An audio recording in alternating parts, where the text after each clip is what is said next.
Masih di Kata Sandi, tidak lengkap sepertinya kalau Kata Sandi tidak menghadirkan sosok ahli untuk membahas dan memberikan tips seputar bisnis dan UMKM. Langsung saja kita sambut Direktur Consumer Bank BRI, Ibu Handayani. Hati-hati.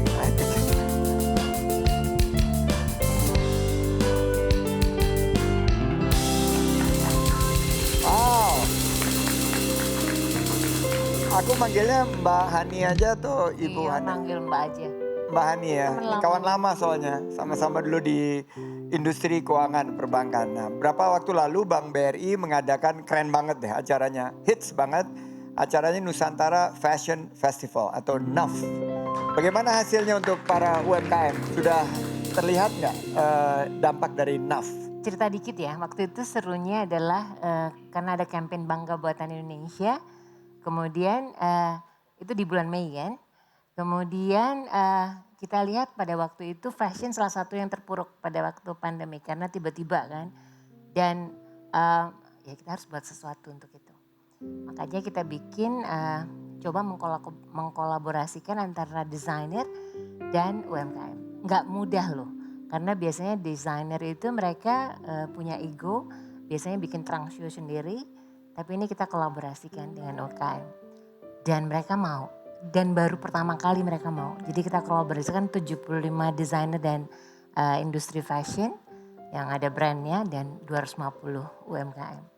Dan di 2 hari itu kemudian ditambah lagi event bazar di digital platform, kita bisa menjual kira-kira 80 miliaran dalam waktu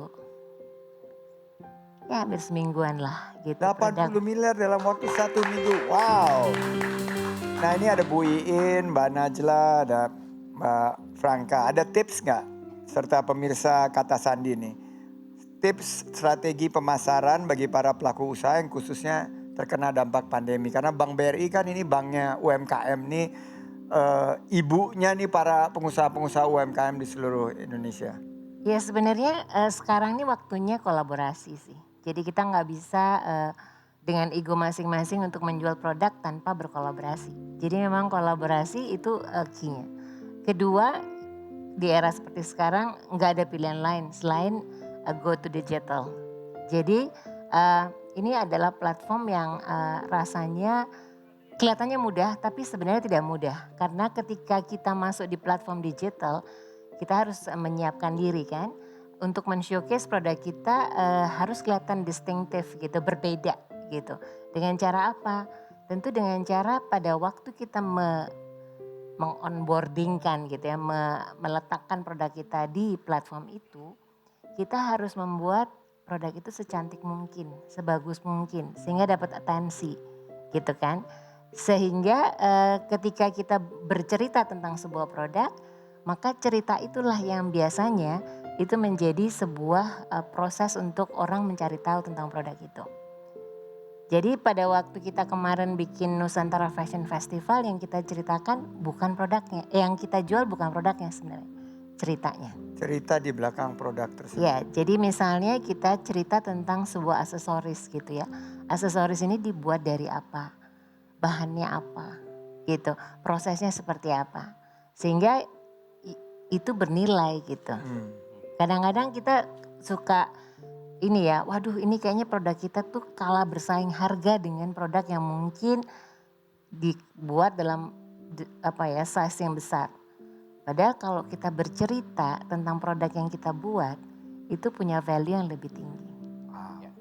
Jadi itu juga nanti mungkin cerita tentang Bu Iin gimana akhirnya produk tersebut menjadi eksklusif, itu bisa layak untuk diangkat Bu ya. Betul, karena di era sekarang itu empathic society itu bermunculan gitu ya. Apalagi kalau kita lihat masyarakat Indonesia, sebenarnya willingness untuk membantu orang lain tuh besar sekali. Asal memang betul-betul itu harus genuine gitu. Jadi nggak boleh take advantage gitu. Nah ini kita ada artikel yang mengatakan bahwa Bank BRI akan memberikan bantuan senilai 2,4 juta untuk 1,1 juta nasabahnya. Wow. Ya, ada artikelnya. Nah, mana artikelnya dikasih lihat nih. Kita baca sama-sama nih, ada artikelnya tuh ya. BRI sasar 1,1 juta nasabah untuk bantuan UMKM. Pertanyaannya, Bu Handayani, apa saja syaratnya untuk menerima bantuan tersebut? Ya sebenarnya yang pertama adalah tentu harus menjelaskan jenis usahanya seperti apa gitu ya. Harus ada bentuk usahanya seperti apa Ya. gitu kan. Kemudian tentu tadi bahwa belum pernah menerima bantuan lainnya Oke. ya. Jadi itu yang penting, yang pasti harus ada KTP-nya sih. Nah, kita sekarang punya kesempatan emas nih, Bu Iin, Najla, dan Mbak Franka. Silakan, jika ada pertanyaan, ada nggak yang mau ditanyakan langsung ke Bu Hani? Oke, baik, pertanyaannya kita tahan. Sesaat lagi pastinya kita akan balik ya di Kata Siapa? Kata Sandi.